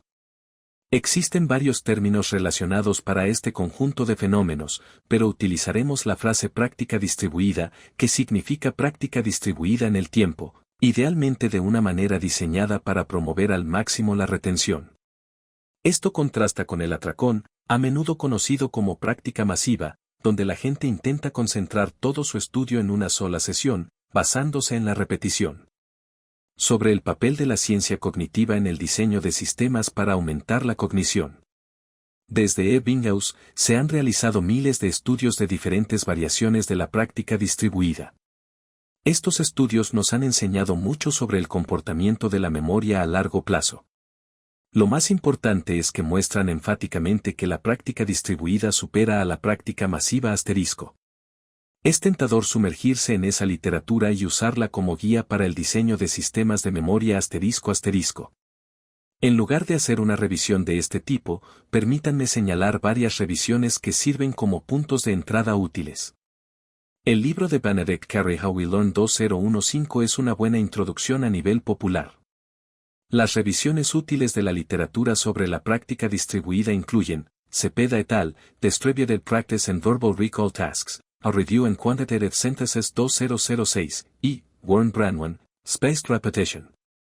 Pero también vale la pena pensar en las limitaciones de esa literatura como guía para el desarrollo de sistemas. Aunque los científicos han realizado una enorme cantidad de estudios sobre la práctica distribuida, muchas preguntas fundamentales sobre la práctica distribuida siguen siendo poco comprendidas. No entendemos en detalle por qué se produce el decaimiento exponencial de la memoria, ni cuando ese modelo se rompe. No tenemos buenos modelos de qué determina la tasa de decaimiento y por qué varía para diferentes tipos de recuerdos. No entendemos por qué el decaimiento tarda más después de las recuperaciones posteriores. Y tenemos poca comprensión de la mejor manera de expandir los intervalos entre estudios. Por supuesto, existen muchas teorías parciales para responder a estas y otras preguntas fundamentales. Pero no existe una teoría general única, cuantitativamente predictiva y ampliamente aceptada. Y así, en ese sentido, sabemos poco sobre la práctica distribuida, y probablemente estamos a décadas, o más, de una comprensión razonablemente completa. Para ilustrar este punto de forma concreta, permítanme mencionar solo un ejemplo. Hay momentos en que nuestros recuerdos no decaen, sino que mejoran con el tiempo, incluso cuando no somos conscientes de actos explícitos de recuperación. Informalmente, es posible que lo hayas notado en tu propia vida. El psicólogo William James hizo la observación irónica, que atribuyó a un autor alemán sin nombre, que ** William James, The Principles of Psychology 1890. Aprendemos a nadar durante el invierno y a patinar durante el verano. De hecho, tal efecto fue verificado experimentalmente en un estudio de 1895 de Axelorn ** Axelorn, Experimentelle Studien zur Individualpsychologie 1895.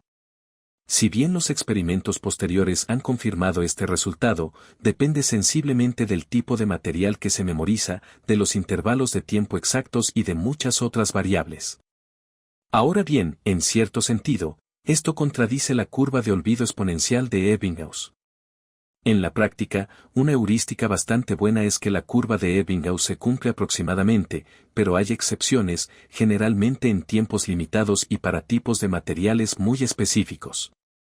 No menciono esto para socavar tu creencia en el modelo de Ebbinghaus, sino más bien como una advertencia. La memoria es complicada, no entendemos bien muchas de las grandes preguntas y debemos tener cuidado antes de depositar demasiada fe en cualquier modelo dado. Dicho todo esto, los efectos básicos que subyacen a la práctica distribuida y la curva del olvido de Ebbinghaus son reales, grandes y han sido confirmados por muchos experimentos. Efectos como el descubierto por Orn son menos importantes en comparación. Esto nos sitúa en una situación curiosa. Tenemos suficiente comprensión de la memoria para concluir que un sistema como Anki debería ayudar mucho.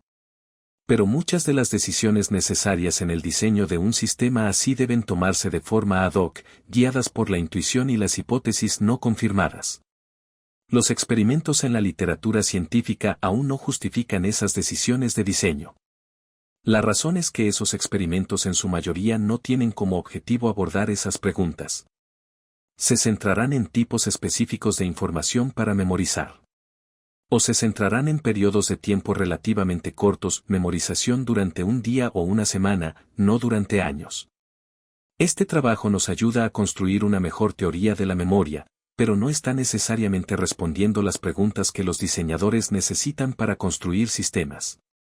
Como consecuencia, los diseñadores de sistemas deben buscar en otra parte, en experimentos y teorías informales. Anki, por ejemplo, utiliza un algoritmo de espaciado desarrollado por Piotr Wozniak basándose en la experimentación personal ** véase, Piotr Wozniak, Repetition Spacing Algorithm used in SuperMemo 2002 through SuperMemo 2006. Anki utiliza el algoritmo SM2. Aunque Wozniak ha publicado varios artículos, son informes informales y no cumplen con las normas de la literatura convencional de la ciencia cognitiva. En cierto sentido, esto no es satisfactorio, no tenemos una comprensión muy buena de qué calendario de espaciado usar. Pero un sistema tiene que usar algún calendario, y los diseñadores hacen lo mejor que pueden. Es probable que esto funcione mucho mejor que los enfoques ingenuos, pero a la larga sería bueno tener un enfoque basado en una teoría detallada de la memoria humana. Ahora bien, una respuesta a esto es decir que se debe diseñar científicamente y tener una buena evidencia experimental para todas las decisiones de diseño. He oído esto como una crítica a los diseñadores de sistemas como Anki, que hacen demasiadas conjeturas ad hoc, no respaldadas por una comprensión científica sistemática. Pero, ¿qué se supone que deben hacer? ¿Esperar 50 o 100 años hasta que lleguen esas respuestas? ¿Abandonar el diseño y convertirse en científicos de la memoria durante los próximos 30 años, para poder dar respuestas debidamente científicas a todas las preguntas que necesitan ser respondidas en el diseño de sus sistemas? Así no funciona el diseño, ni así debería funcionar. Si los diseñadores esperaran a tener toda la evidencia, nadie diseñaría nada. En la práctica, lo que se busca es un diseño audaz e imaginativo, que explore muchas ideas, pero inspirado e informado, y no demasiado limitado, por lo que se sabe científicamente. Idealmente, junto a esto habría un bucle de retroalimentación mucho más lento, en el que las decisiones de diseño sugerirían preguntas sobre la memoria, lo que llevaría a nuevos experimentos científicos y, por lo tanto, a una mejor comprensión de la memoria, lo que a su vez sugeriría nuevas vías para el diseño. Un equilibrio así no es fácil de lograr. La Comunidad de Interacción Humano-Computadora, HCI, ha intentado lograrlo en los sistemas que construyen, no solo para la memoria, sino para aumentar la cognición humana en general. Pero no creo que haya funcionado tan bien. Me parece que han renunciado a mucha audacia, imaginación y aspiración en su diseño asterisco. Como alguien de fuera, soy consciente de que este comentario no me ganará amigos dentro de la comunidad HCI. Por otro lado, tampoco creo que sirva de nada guardar silencio. Cuando miro los eventos importantes dentro de la comunidad, como la conferencia Chi, la abrumadora mayoría de los artículos parecen tímidos en comparación con los primeros trabajos sobre aumento. Es revelador que la publicación de artículos estáticos convencionales, PDF, ni siquiera JavaScript y HTML interactivos, siga siendo tan central para el campo. Al mismo tiempo, tampoco están haciendo ciencia cognitiva en toda regla, no están desarrollando una comprensión detallada de la mente. Encontrar la relación correcta entre el diseño imaginativo y la ciencia cognitiva es un problema central para el trabajo sobre el aumento, y no es trivial. De manera similar, es tentador imaginar a los científicos cognitivos comenzando a construir sistemas. Si bien esto a veces puede funcionar, creo que es poco probable que arroje buenos resultados en la mayoría de los casos. Construir sistemas efectivos, incluso prototipos, es difícil. Los científicos cognitivos, en su mayor parte, carecen de las habilidades y la imaginación de diseño para hacerlo bien. Esto me sugiere la necesidad de un campo separado de aumento humano. Ese campo tomará aportes de la ciencia cognitiva. Pero será fundamentalmente una ciencia del diseño, orientada hacia un diseño audaz e imaginativo, y la construcción de sistemas desde el prototipo hasta el despliegue a gran escala. Agradecimientos. Inicialmente me intrigó Anki en parte gracias a los escritos de Warren Branwan, Sasha Lundy y Derek Severs. Gracias a Andy Matischak, Kevin Semler, Mason Hartman y Robert Oxhorn por muchas conversaciones estimulantes sobre este ensayo. Estoy particularmente agradecido a Andy Matischak por muchas conversaciones reflexivas y agradables, y especialmente por señalar lo inusual que es la visión de que Anki puede ser una habilidad virtuosa para la comprensión, no solo un medio para recordar hechos. Finalmente, gracias a todos los que comentaron en mi hilo de Twitter sobre Anki. Apéndice 1, Análisis del tiempo de estudio de Anki. Aquí hay un análisis aproximado del esfuerzo requerido para estudiar una tarjeta Anki para su recuperación durante 20 años, lo que podríamos considerar razonablemente como recuperación de por vida. Tenga en cuenta que el análisis es sensible a los supuestos detallados que se hagan, por lo que las estimaciones de tiempo no deben tomarse demasiado en serio. No obstante, es útil para hacerse una idea de los tiempos involucrados. Cuando se ingresa una tarjeta inicialmente, Anki requiere revisiones después de solo 1 minuto y luego 10 minutos. Después de esas revisiones, el intervalo entre revisiones aumenta sustancialmente, a 1 día. La tasa de expansión del intervalo después de eso puede variar un poco ***. La razón es que Anki le permite especificar que encontró una tarjeta fácil o difícil cuando la revisa, además de las genéricas buena, lo que significa que la acertó, o de nuevo, lo que significa que la erró. Esas opciones adicionales varían la tasa exacta de expansión del intervalo. En la práctica, casi siempre elijo buena, o le digo a Anki que me equivoqué en la tarjeta. Pero para mis tarjetas la tasa de expansión típica es por un factor de aproximadamente 2.4 por cada revisión exitosa. Eso significa que las revisiones exitosas aumentarán el intervalo a 2.4 días, luego a 2.4 asterisco 2.4 igual a 6.76 días, y así sucesivamente. En promedio, me equivoco en aproximadamente 1 de cada 12 tarjetas, así que en la 12ª tarjeta llegamos a aproximadamente 2.4. 9. Igual a 2.642 días entre revisiones. Tenga en cuenta que elevamos a la 9ª potencia en lugar de la 12ª, porque no es hasta la 3ª repetición de una tarjeta que el intervalo alcanza un día. Si sumas esos intervalos, sugiere que el tiempo típico entre fallos de revisión es de unos 12 años. Sin embargo, ten en cuenta que no he estado usando Anki durante tanto tiempo, y esta estimación puede ser demasiado optimista. Podemos obtener un límite inferior en el tiempo entre fallos observando que mi intervalo medio entre revisiones de tarjetas ya es de 1.2 años. Para lograr un intervalo de 1.2 años se necesitan aproximadamente 0.9 años de revisiones previas exitosas, por lo que, en promedio, mis tarjetas implican al menos 2.1 años entre fallos. Sin embargo, el número real puede ser mucho mayor, ya que no hay razón para asumir que mi próxima revisión de la mayoría de esas tarjetas va a fallar. Así que digamos que una estimación conservadora es un tiempo medio entre fallos de entre 4 y 7 años. Si asumimos que el tiempo medio entre fallos es de 4 años, entonces durante 20 años eso significa 5 fallos, y revisar 5 fallos asterisco 10 revisiones por periodo igual a 50 veces. Para un total de 50 asterisco 8 segundos igual a 400 segundos, o aproximadamente 7 minutos. Si en cambio asumimos que el tiempo medio entre fallos es de 7 años, entonces durante 20 años eso significa aproximadamente 3 fallos. Y revisar 3 fallos asterisco 11 revisiones por periodo igual a 33 veces, para un total de 33 asterisco 8 segundos 260 segundos, o aproximadamente 4 minutos. Ten en cuenta que en el modelo de Anki, un fallo restablece el intervalo de revisión a 10 minutos, luego a un día, 2.4 días, y así sucesivamente. En la práctica, eso parece demasiado conservador. Después de 1 o 2 fallos con una tarjeta, normalmente la entiendo, y sería mejor si Anki no fuera tan draconiano al restablecer el calendario de revisión. Un mejor calendario de revisión reduciría el tiempo total de estudio, y no me sorprendería si fuera posible un compromiso típico de $/inversa aprox $2 minutos. Apéndice 2. Usar Anki para aprender APIs. Un buen uso para Anki es ayudar a aprender APIs. Aquí te presento algunos patrones que me funcionan y algunas advertencias sobre antipatrones. Todo comienza con mi decisión de que hay alguna API que me gustaría aprender a usar en un proyecto.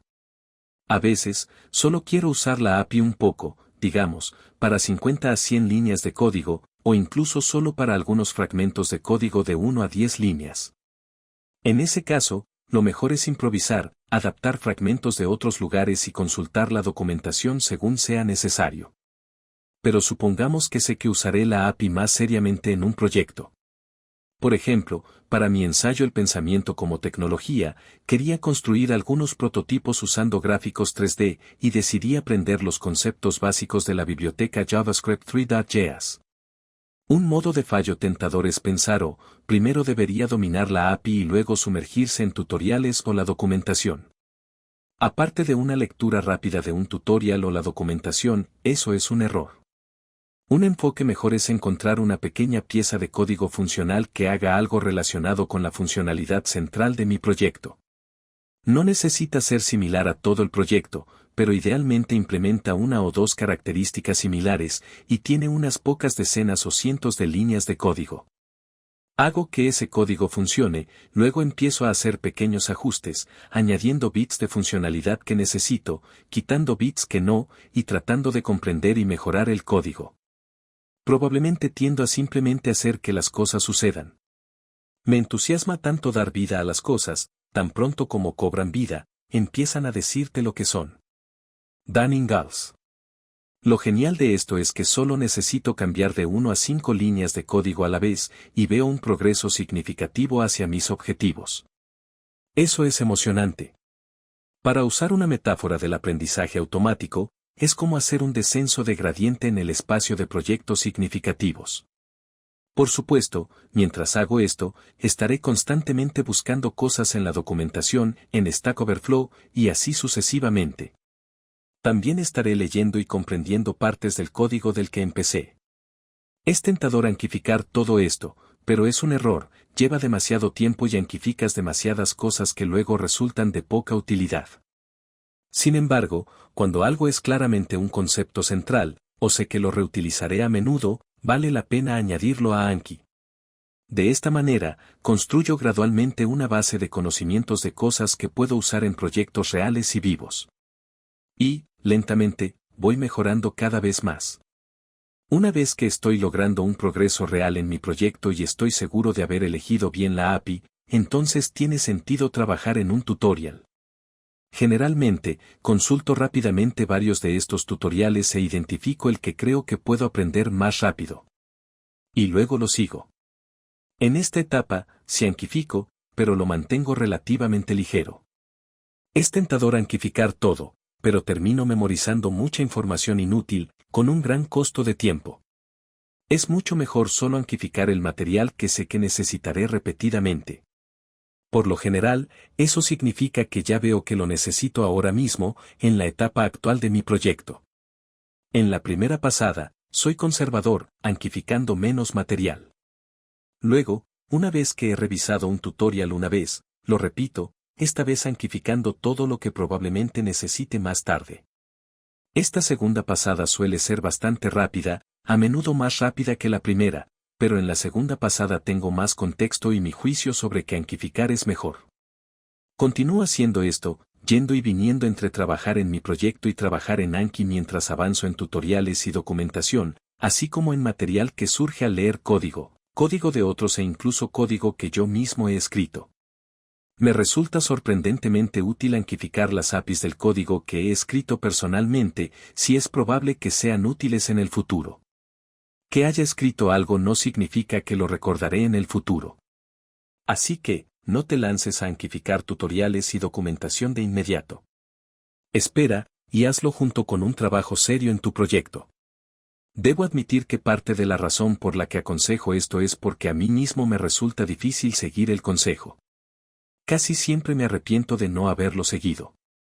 Empiezo un nuevo proyecto, pienso necesito tal o cual API, y luego me sumerjo en un tutorial, dedicándole horas. Pero lucho y avanzo muy lentamente.